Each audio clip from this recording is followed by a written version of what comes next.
ئەسکارم ئەس بێژم هێ ئەزڕەفێمە هێبووم یعنی ساڵێ هەفتێ و سسیادا ولو ئەس بەر تیپێ کوردی چووم و پەروەرداوات کەتە دلێ مندا و ئەز و هەڤالێ خوا ئەم لە ڕشتمە خۆ پەروەردەت کرد یعنی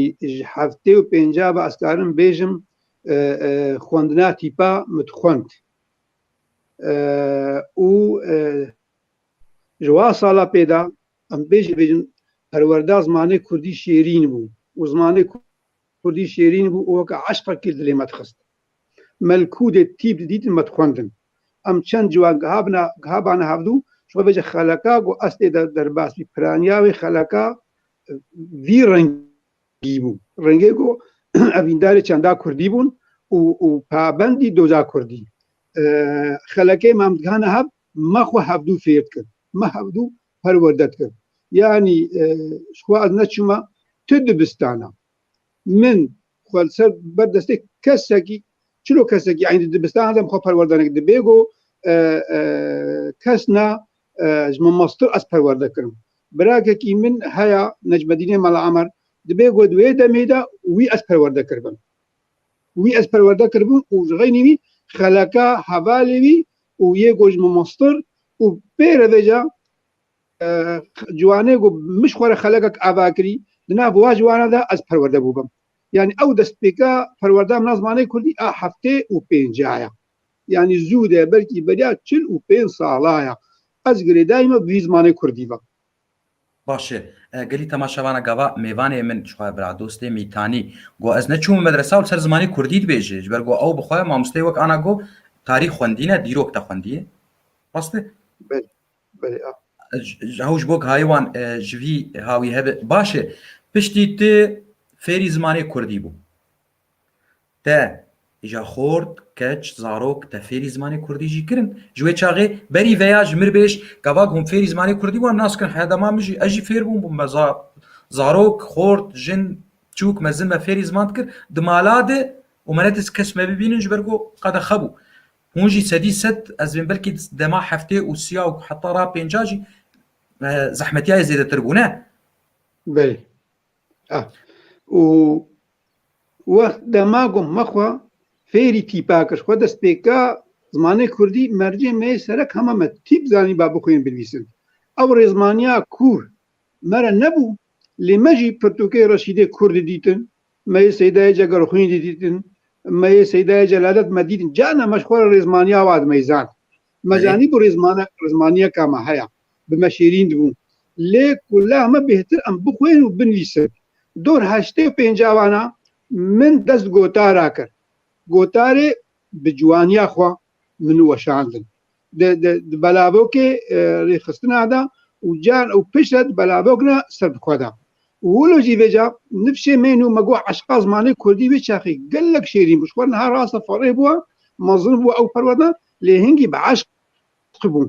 منوکە بێجا هەڤالێ خۆی خۆردمە پەروەردەت کردن وەکی ترکە بێجا وەختی ئەم مەزن بوون تەمەنێ مەگا 20 ساڵە 25 ساڵە 30 ساڵی بێجە جوانێ مەخۆلمەکردن مەبێجە ئەو پەروەردەکردن بەریا هەموو تشتی جانە پارتینات باکرامە هێد 85 نۆتیدا پارتینات باکرامە وەرن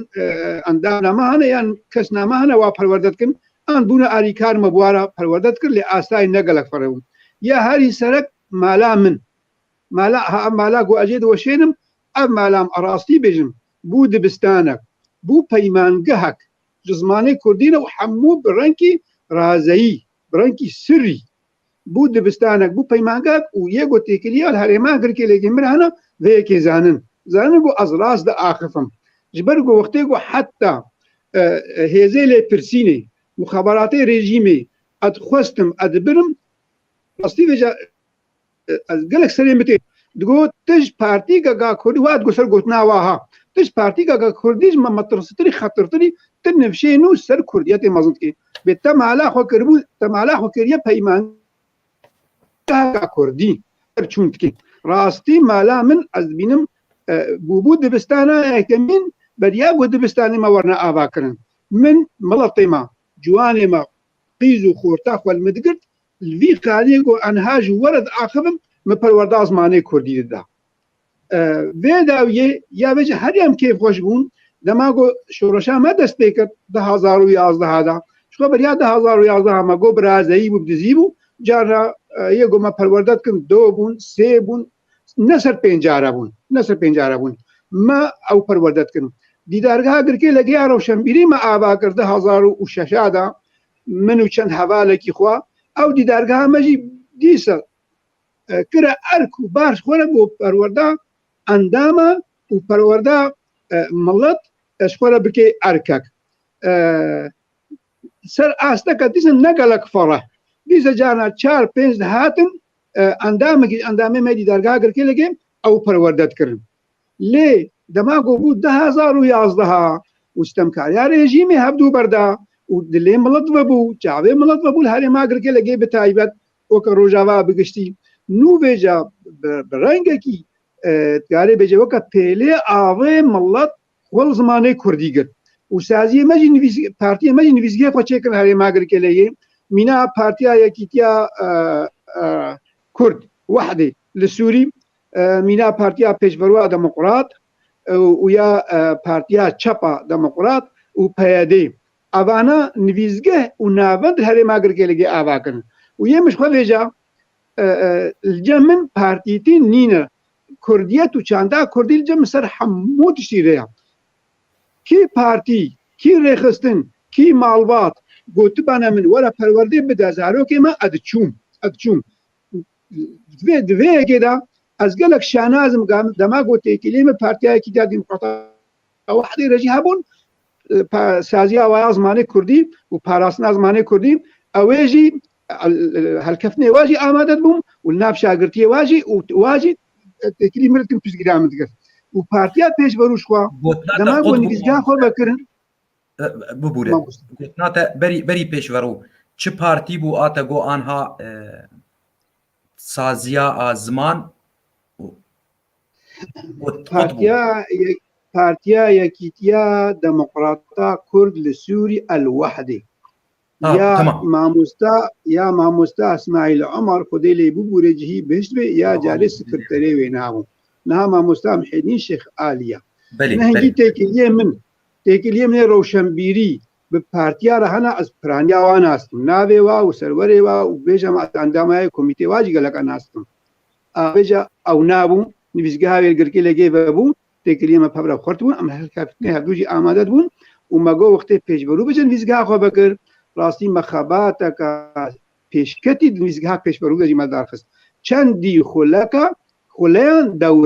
دەورا مژوارە دەرچوونت بوومە مامۆستای وانە وێجە بەهێزەکە ئامازن جا ناژێ 20 شاگرد 25 شاگرد یانە درۆژێکێدا دیسێ خولەک پەروەردە بددانەوانە وێ ئەدە هەیبامێ خلاسکن وێ هەنەکا دیژی ئێنن دناوەندا پارتیاوانادا و پارتیا چەپا دەموقراتی یا مامۆستا ساڵحەی گەدۆژی ئەوێژی گەرگەرەگە نویسکا خۆ بەکرد بوو حتا نهایە وێژی پەروەردا زمانەی کوردی لە جەم واژی من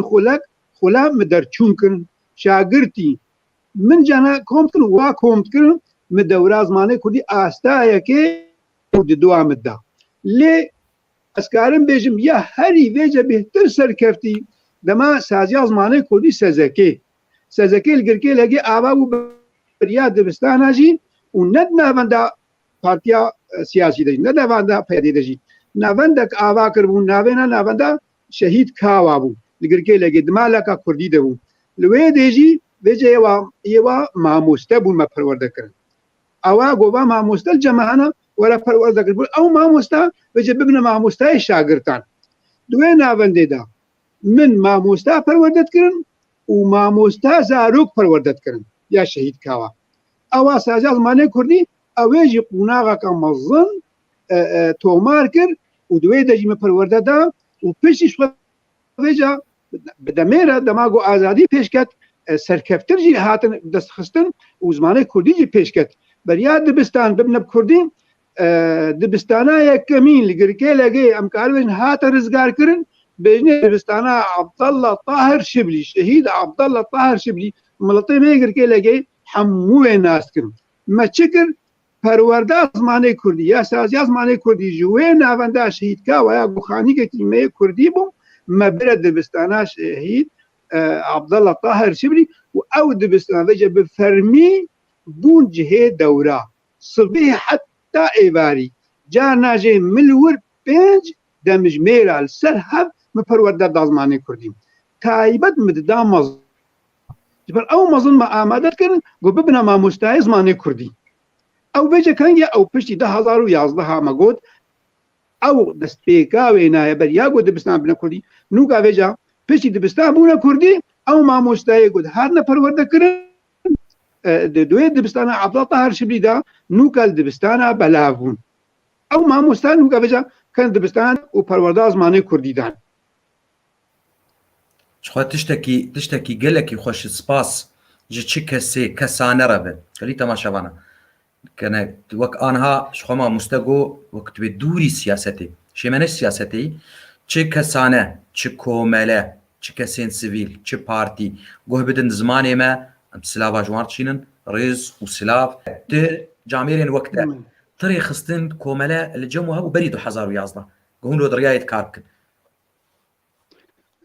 كومله هبون ما مستا برياد 2011 مخاباتا روشنبيري پبرت کرد جانا جي ناف خباتا روشنبيري دا پرورده شیر بو کوملا یا پاراستن و پرورده زمانه کردی اب هبو هرما گرکه لگی نه او در بسر استا روجاوا سوی سعیجی بو دل گرکه لگی جی جهوی هبو گروپا روشنبیری گرکه لگی هبو هرما دیری که باغجنا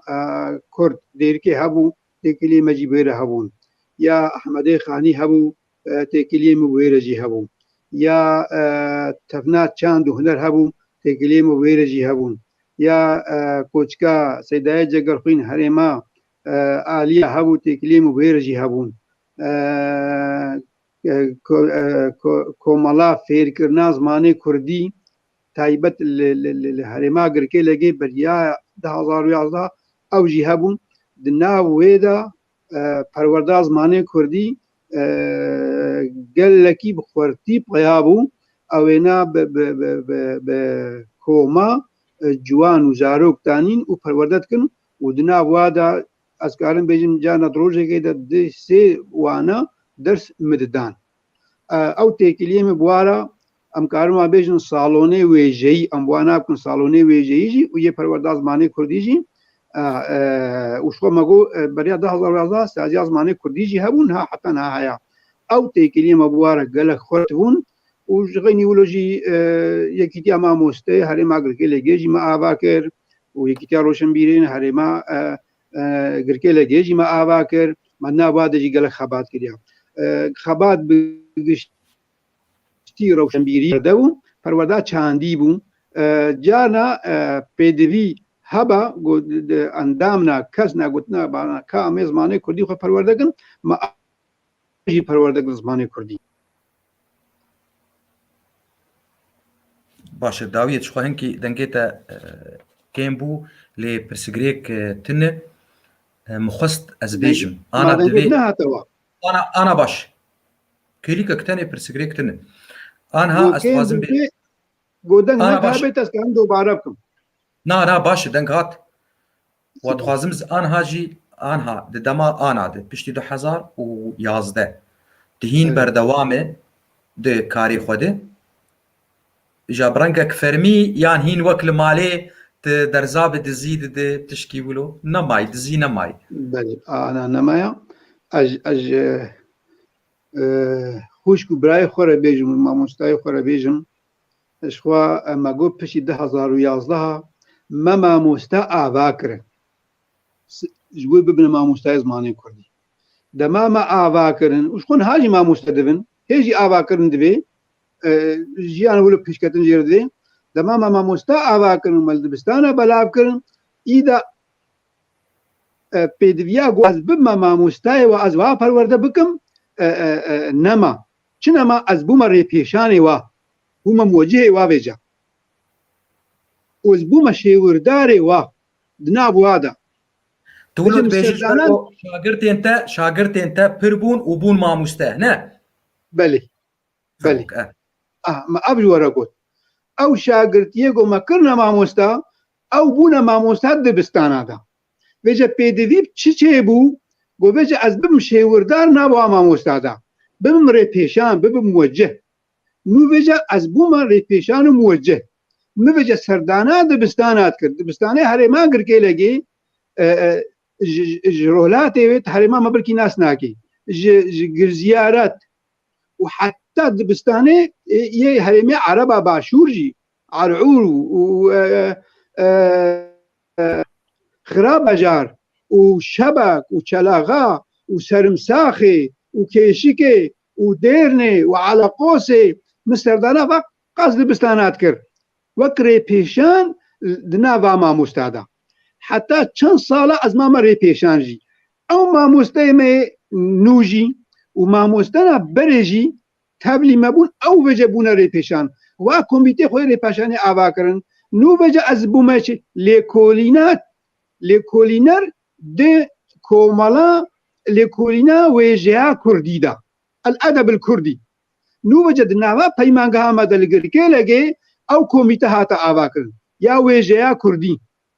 نو بەجە ئەو وێژەیە کوردی مە کۆمت کرد مەشکو کۆمت کرد مە ئەندامە ئاستا خۆیان زانستی مە سەر زمێن بانە سەر دیرۆکێ بانە سەر کەڤنەتۆرێ بانە سەر چیرۆکاوە سەر پێهاتیا با مە کۆمت کرد و مە تۆمات کرد مەتکرد ئەرشیف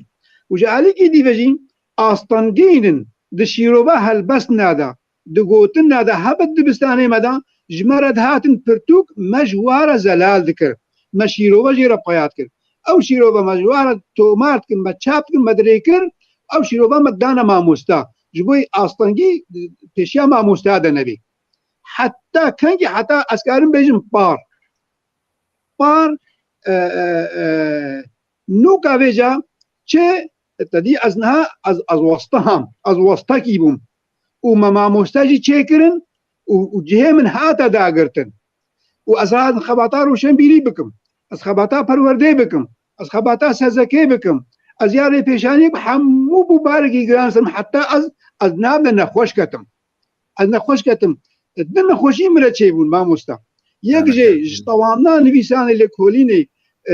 sukra min movkê hestûyê min sê movka hevdû xwar nikil bêjnê te me naqîr min nema karî xwe bitewênim textora got bêt xwe sivikê û ji alîkê dîve jî beriya demekê dîsê heyva nexweşîkekê li mêjiyê min jî xist niha ez başim bi were ew jî hemû ji westandinê û raman û zehmetiya ye rastî ez bêjim îşallah temaşevanê got min nas kirî ji gor vê nerîna me bin ez gelekî evîndarê çanda xwe nivîsê xwe lêkolînê xwe ma ed nav dema şevûr û ed nav dema lêje çêkir niha hevalê min ê desteya perwerdê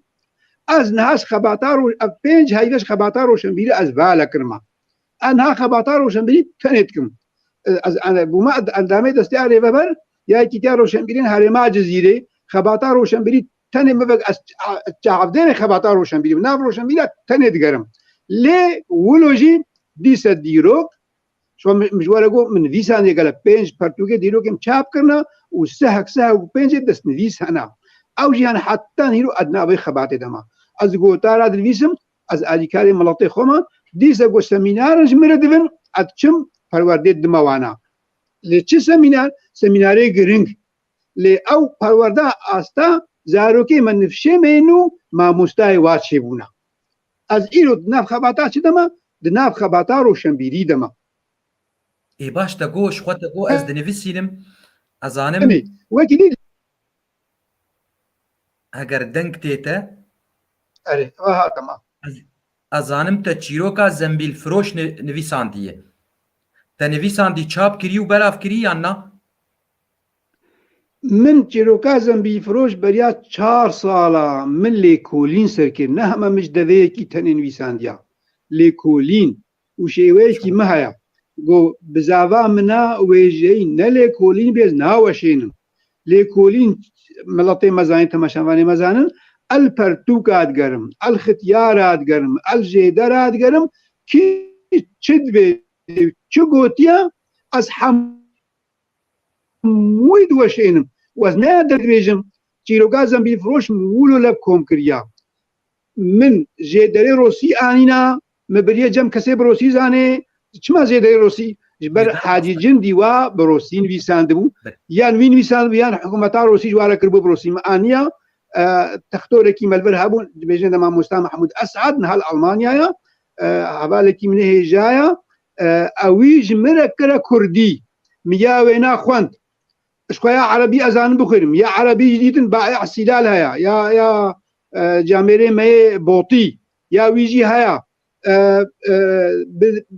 چنده مب كردي ديتن برتوكي كرديم جزء كرديم ديتن وجغيني بيجا الختيار جيغر هما لولا بيجا چیروکا زنبیل فروش لیکولینه کا مهو دگه باوری گی و نه چیروکا کا یکی تنه گوتیا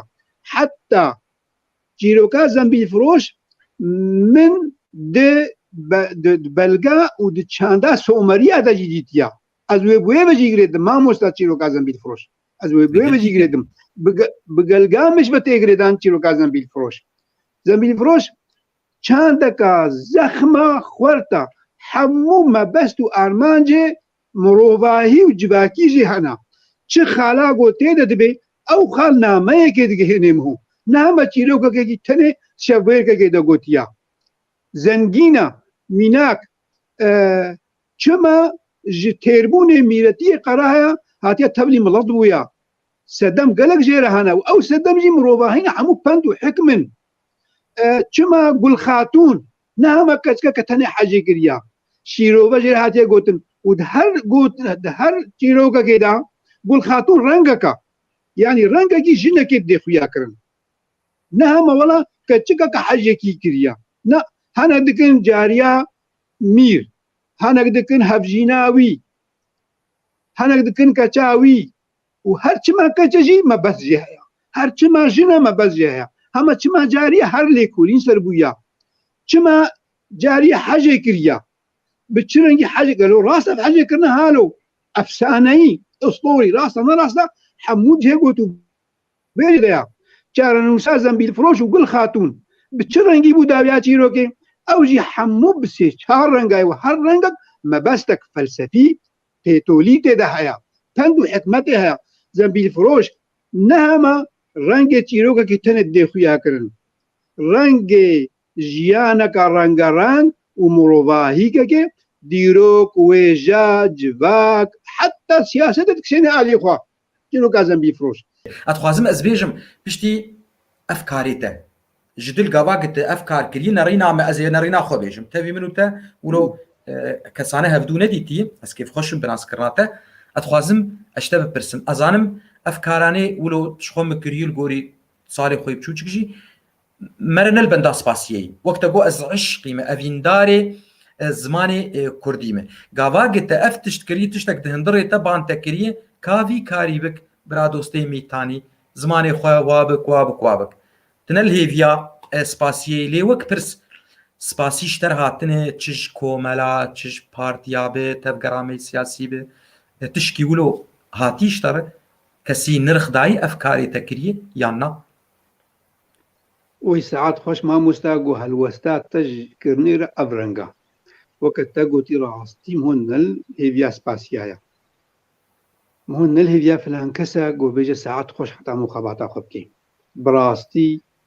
اب اسكارم بيجم مگوش هفته پنجابم خوفیر زمانی که 1990 و از جالاکم دوی روشیدا از جالاک مباد تمنیم کت شستی دجی از هیتی دا جالاک و از هیتی دا بردوام که گوت بیم سپاس نگوت بیم سپاس از بباوریج ملطی خود دوزاخ ورد کم از بعشق جیرد کم و من سوز دایا خو حتی ایروز خودیه بی سوزاخ خما حتی رحمه حتی اسکارم بالله بطم دوی از جوی چانده خوره بکم هنگی کلا داید لی من ما مستم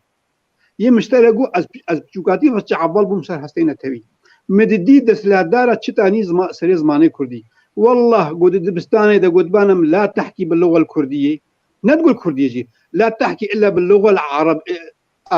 ممنوع الكلام إلا باللغة العربية وكم بخنقين والله قو ما مستككي جوا ما مستكي نظماني مع عرب قد با ما مستكي كردي لا تحكي بهاللغة هاي والله وكم بخنقين هنجي كلا دا يدري من ومجي پابندی به روشنبیری بنویسنده کردیه مخوندیه بنویسنده هنگی مدیتیه و داگرکران چقدر چنده کردی اوندا کرنا و چقدر زنگینیا دیروگا کردی اوندا کرنا uzmanê kurdî onda kirna û medîtê li kolan riskakî herêmê kurdî çawaş kurdîtiya xwe tê neşiştin yan gund û bajarê me tê neşiştin yan şerê kiras û xiftan dibe yan şerê gotineka xweşa kurdî dibe yan şerê şahiyek û hunereka kurdî dibe hingî medîtiya kezebê me êşihana lewra vêca çi bi dizîbana û çin hat vê azadiyê de ba ez çiqa ejêre bikim anel hêya kesekî me gobêjim saet xweş lê çi jî heya wextê te îro xebateka xweş bikî xebateka pîroz bikî ku tu meyzênî ê pêşiya te ji miletê ta kêfa wî hema hat tê kêfxweş bî Ehmedê Xanî dibêje ê stranbêj kengî strana xwe xweş dike dema got meyzênê ê pêşiya wî bi stranayî kêfxweş dibin dibeşişin ew evîn û ew xweşî çavê wa rûya dibîn hengî strana xwe xweş dike em jî ez bim kîbê go xizmeta zmanê xwe û çanda xwe dîroka xwe bikê go meyzê miletî pê kêfxweş e bêhtir wê geşbîntir bê bêhtirê xwe pêşê xê bêhtir wê berdewam bê ev tişt ev xelata go milet pê kêfxweş bê ez ji birayê xwe bêjim behsa spasiya dîs ez kêfxweşim go miletê min ê çil dowra Tirkiyê legî û spas bo Xwedê tevger ferih bê em nabêjin heta filanderî ji dervî Tirkiyê legê jî hem ji Xwedê re kedamet bîzin û têkilî me bara hene bi vê kedamek kêfxweşin û baweriya vê kedametê û dema gotbêje em rihê kurdiyetê boret bînin di civata dewlet bêjin ema kurdîtiya me bi we geş dibe em bo kêfxweş ev xelatê me herî serekin ev spasiyet digihîme heta vê helikoptera diştexilim ez vê kêfxweşim ez vê dilgeşim go milet bi vê xebata me ya kurdî gelek kêfxweş e çiqa em bêjin jî hezar carî mixabin miletê me canan helbingî hevdûkê ser destê mixabin rêxistin e vê parçebûna siyasîya partîtî henekî gelekî ne henekî miletê me ji parçe kiriya di meyzênê got henek helwestekê ji xwe de ji yekî distên bêgûn hêvî hebe çima di civînekê de yan li derekê jê re gotin ev kesê hal û hala vê hûn têkiliyê xwe jê qut kin niha ez ji birayê xwe re bêjim serpêhatiyê min ha wilo gelek min hene ji alî kêva kes ne di partî nade bi taybet û belkî kes ne oldar jî ha tu xwezanî bîrdozî çiqa xirab e îdeolojiyet na kesê ser bîrdoziya mezin dibe îdeolojiya mezin dibe mixabin dirazê komekî tank pîvaneka tank dê serê xwe mixabin wilotname de heye lê dîsa miletê me hemû eşqî kurdiyeta xwe bipiranî û kesê siyasetmedarê qen jî hene û roşenbîrê qen jî hene û zanayê qen jî hene ez kerim bêjim xelat haw kaxezka spasnama ewa got xebatekê dikim digihê min ew ji min re xelateka min xistine mal da ez bên me bîra xwe vekî lîkê kê spasnama dabim bila mafiya ondan nebê ez mafiya ez bawerim bi vê yeka hajî kesê qencîkê bila navê warê xuyandin spasnama ber vê xizmeta min zmanê kurdî da cem hene belkî dîsê cara dabine min mînak niha me got me xebat yê mebarekî camê re texsîn nekiriya yê got xebat mebarekî ew xwe evîndarê xebatê ne partiya Yekîtiya Wehdê belkî eyn di spasname dane min spasname çi ne ew kertine ew kerta lê xelateka ne tu perena kesî tu pere tiştek nede min çavê me nelwilûya jî tişkî wek bên manewî sezekê abadan wategêriya manewiya dilê me geştkê dema got em zanin got me ev keda ha kiriya sezekê dîsêgek dane min saziya zmanê kurdî partiya pêşverû ew ê jî dosêgek dane min yani her salekê di salet mezînê got xebat heye camê re didine min hûn ew spasname ne komîta maf ew ê xelatek spasnamek carekê daye min yani hev têne bîra min û ji reynî got mamosta dema got derekê kurde perwerek me bibîne yani yekî dî bibîne dema got bêje mamosta saet xweş اف خباتات اما بهيستي ام قلقي بتكيف خوشن او خلاتا مزنا او سباسناما مزنا وحتى ها فيكي ليه حتى دو لسكاكا قرقي لقيت جاميرا عزيز ما سپاسیا مکرنا سر خباتا امنا روشن بیری درا کدا مدیتنا یان رادیو کدا یان تلویزیون کدا یان جواز کدا یان کسنا گوتیا ما مستاس پرورده کرما اب خلاتا مزنا وخلاتا كمنا ديجي هيجي مزنايا اجانا ادجم ازنجينم از ما مستبومنا مسه صالي ما مستتيكريا واز فيج شانازم او شاگرتيگو مپرورده کرن خورد وخيس باور كبركي نكر تنجيها هيك هاتي ما عربجي دماغو حتى ايرو مدبينن وحجم مدكن ابجي خلاطا مزنا اگری تماشا عرب جبرگو ماموسته دیروکی او سر اتشته فرمید ویجان ای حکومت گاواگد ماموسته دبستانه بو راست دبستانه بو اريج بو هاي وان بس جوي هاي جاب راست شو برايم يا عرب جبر بيوندي مني بوارا وهستي مني مرباتي بوارا حجمتكن لي برايم كرد جبرگو مدنابر حج كرديتا خوجي هبو مبري واشا قلت دا كرديتي دبستانه حكومت دمبري وا دا كرديتي دبستانه حكومتي دا درفين نهي ودوزده ودهي يعزده دمبري وا دا كرديتي از بواجين ها زنجينم از بواشا نازم حتى ايرو او شاقتي مسكارن بيجم جصدي دوج من عازن جصدي دورة بيرنجي مو آباكرنكي آبابكي جصدي دوج من عازن نوتو هش صدي حتى انا عجمتكن قلتنا كا كي جوارا بيجي اتشعبي وادا صارنا الشيء اشتهي ليمني بوارا هنجي من باندورا كرديتي وباشي من الواكريا ويجا اب خلاطا مزنا وزيرو باشا قد يقو بونا ماموستا بونا زلام بونا جن بونا ديو باب از او خلاطا منا مزنا وإيرو او آبانا ين حال هندرو يرو جاواجي ويتشويش دروجي كيلي كاغو نابي من ورا عرضه بمشانازو كيف خوشن از بواشانازو كيف خوشن ابجي سپاسنامه وخلاطا منا هري مزنا ماموستا إيرو پرورداز ماني كردين ام بيجن تشل هرما گركي لگي يان هرما روجاوا راستي كتير قناغا كاديدا ما قلت جاري ام تيبا پرورده دبون ومناطق ما قسطات تيبات كر شو ابكت الصالة شورش 10 صالة اللي ابا 8 صالة پرورده بايابوا دبستانا ودبستاني ما ابابونا او خلكي قو ام بين ما بدزين نقابات 4 ديوارا دار تخصن ام جوير رزگار بونا ايرو فيرگه ما چه بونا شاگرتي ملي كومد بن ما مستای ما دوا فرقه دا پرورده ددن و اب دبستان سر آستا روجاوا سعی بلا بونش کو نجدا گرکریه ترکا و چته وابا و عفرینجی ما باولو و گریس بی سری کهنیجی لی مخابنها او کنا بن دسته دا گرکراندا لی حرمه مای حرمه مای آزاد و رزگار آستا زمانه کردی بلند بوا و پیش کی اولگور کی مایاجی بلکه جامع دنگه مبکن کی مای جی هنا جانا ما مستنا لوازي هنا جانا اب کے مايت كبير ريبازا دجي مناهجا دجي لي ودما مو خباته كي مايم هور درباس بن چه خباته هي به كي ماينا به وخوزيغو او كي ماي درباس نبن خوزيغو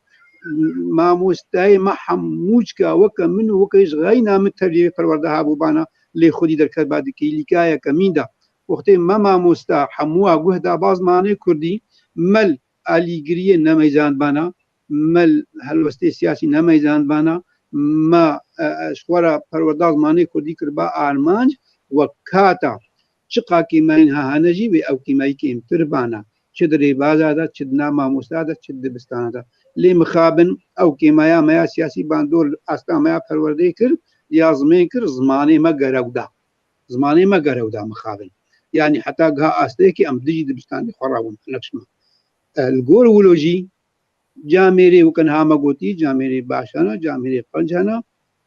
زماني خودي دركتنا ايرو استا زماني كردي قالكي بلند بوا هيشكتيا يا هري گرنگ نفشي مي نو زاروكي ما پیش دبستان اش تحضيري يكرد دست ب پرورداز ماني كردي كن دي چيمنا دا روضا دا ايرو پرورداز ماني كردي شي بويا رفيكي حتى بكالوريا بوز ماني كردي زانيگه جي ساڵاوەری ڕفەیەکی بێ کوردی اونها زانیگە هادەجی بە کوردی و بە عربی هەموو زمانشتی خوێندن لە گۆر کێمایە گۆ هەیژی ئەمکارن وێ بگشتی بێژن گۆ ئاستا زمانی کوردی ئیرۆ بلند بێ حتا هەیە ڕادەیەکی مامۆستا هەلبەستوانێکی مەیە گوجارێ هەمێ بەرێ هەبانە هەلبەست دنویسا بە کوردی ئیرۆ زارۆکاوی دبستانی تێ مالی هەلبەستایی خوێند بێ یا بۆ ئەب ڕێزمانە گوتناتە شاشە یا بۆ ئەب هەبۆکاتە شاشە ئەب نیشانە چییە؟ نیشانە گۆ پەروەردا زمانی کوردی پێشتکەوی دوێ پەروەردا زمانی کوردیدا شخوا ڕێزمانین ها گەشت بی نها مامۆستا نها سترد ئاخم ڕێزمانیدا ئەز ڕێزمانی زمانی کوردیمە لێ نەدوورە نها مامۆستا نها منش مژی هاتی تر بن دبا دبستانێ مەدا هەنگید ناواندا خۆ پەروەردەکردنە هەنگید ناواندا خۆ پەروەردەکردنە هینکەر ئاستایەکی دوێ سێ سامیتان ژێ بهتر خۆ فێرکردنا پەرتوکێن سامیتان پەرتوکێن سەیدایە جەلادەت ناف خۆدا شەبرۆت خوێنن خۆ تێدا فێر و پەروەردەکردنا من شتەرە گۆش هەفتێ و پێنجاوە ئەس بەحسا خۆکم ئەس برێدایمە بە زمانەی کوردیوە لێ نەدوورە هەن هات وا دبستانێمە و وا ناوەندێمە هەبن ژمە بهتر زانە زمانی کوردی و ئەس بە 20 ساڵاش وا مەستڕم ژی ئەم نیشان چه نیشانە گۆ ئیرۆ پەروەردا زمانی کوردی خوەردە ئیرۆ کۆلانێمە زارۆکێمە ئیرە سەر دیوارە کوردی دنویسن کۆلانە لە ئیستکا چێتکن لە ئیستکەوە هەموو مامکێ کوردینە ئیدا لە ئیستکەوە هەموو کوردینە دبستانەدا کەبنۆتەرا کوردی پەیاد بێ هەرێمەمێ کوردی هەموو کوردی پەیاد بێ ئیرۆ ئیدا حەمەدەی خانێ هاتیان ناسکردن مەڵای زەری هاتیان ناسکردن بڤینەگە وێژەوانێ مە هاتیان ناسکردن وێژەیە کوردی ئیرۆ تێ نرخاندن ئاواکردنا هەلبەستێ تێ خوێندن و شیرۆ بکردن چاوە هەلبەست ئاوات بێ مۆفکێ وێ چنا ڕێزبەندیا وێ چییە قوفلا وێ چییە وێژە چییە یعنی زمانی کوردی ئیرۆ سکارن بێژم بە ئەکادمیسی بەعربی بە ئەکادمیەت ئیرۆ ڕۆژاوادە تێ پەروەردەکردن چقا کێمایی هەبنجی لێ ئاستا زمانی کوردی شخوا ئەبژی ئەنجامی بێ ئازادیەیە ئاستەکە گایە باش بلند ئیرۆ زمانی کوردی سەربەستی تێ خوێندن ئیرۆ نفشێمێن و پەروەردە دبێ لە دبستانەدا ئیرۆ نفشێمێن و پران نەگویەکی بچێکی سست بێ وەکە جارێ گۆ زمانی عەرەبی دە کەسلام و گوان بێژن نهاجی کەسلام بێ نەخوا هەموو فێری خۆی زمانی کوردی بن نها حتا بە کەلوورە جەمە زمانی کوردیە هات شاگردێکی بە کەلوورە دێن کا وێچێکی بخوێنە شتەرە زانیاری بکوردیت بێژێ بیرکاری بکوردیت بێژێ عەردنیگاری یعنی خاکنیگاری جۆگرافیا بکوردیت بێژێ دیرۆک بکوردیە مامۆستا دیرۆک بکوردیت بێژێ چاند و هونەرێ بکوردیت بێژێ ئیرۆ نفشێمە حتا کارن بێن 18 ساڵی هەرێمامەیە ڕۆژاوە پرانیا خوێندناوی ئەخاپناوی و کوردی یعنی ئاستەکە ئەم پێگەشت بین یعنی دوێن پێگەشت بیبن چاوەجارێ مە ناف چاو دیوارەدا بترسا مخابراتە وێدی مەخۆ پەروەردەت کە ئیرۆ مێ ئازاد خۆ پەروەردەکردن چاوەجارێ مەکاری بۆ بدزی نەقەبات شادی و ئەم پەروەردەی بنەسییا چارە نها هەر فێرگەهەکە 20-25 کەس تێدەنا هەر دبستانێک 15 کەسە حتا 700 کەسی تێدەیە شاگرد تێدەیە ژوی 700 ئەم بێژن ڕمەیلان گرکەی لەگێ دبستانە هەنا ئەسکار بێنم 400 شاگرد خوریاوە کوردن دوی عەرەبەکی ناوادە نەبن جامێرە هەموو کوردن و کوردی پەروەردە بن تاری دبستانی ڕمەیلان ئەو دبستانی مەزنی گۆ حتا 700 حتا بازاری تێدایی 6-7 سەدیش وا کوردە هەموو پەروەردە خۆی زمانی کوردی بن ما وێ ئاستی پێوە مامۆ چاوەت خوازیقی لێ ئەوە هێوی ئەمەیە گۆ کێمایە تێدایی چارەسەر ببن و هێوی ئەمەیە مەزن ئەوە گۆ هەموو ڕۆشنبیرێمە مامۆستای زمانی کوردی لێ پەروەردە خۆڤەگەرن خۆزی ئەو حەسابداریە کەسایەتی ئەو حەسابداریە وڵە ئابووریژ ڕۆلا خۆت لەیزێنێ مخابن حەسابداریە ئابووریژ نەبانە و خۆزی حەسابداریە پارتیتیژ نەبا مخابن ئەم نەبە ئەمێچقا بخێر و خۆشی بانە ئەوش مەرە دەوێ و ئەو ئەستا هەیە پەروەردەی بهتر بلند بێ و کات وەختێ گوڵ مڵەتی محەموود کەبێ ناودا و مامۆستای هەموو ڕەنگەڕەنگ بن و هەموو دەستێک بن ئاستا پەروەردەیش هاڵۆیە بلندترژی بێ و شاشیژی وێ گەیمتر بن سەرکەوتنژی وێ بهتر بن نها ئیرۆ ئەم ڕاستی شانازن بە ئاستا پەروەردا زمانی کوردی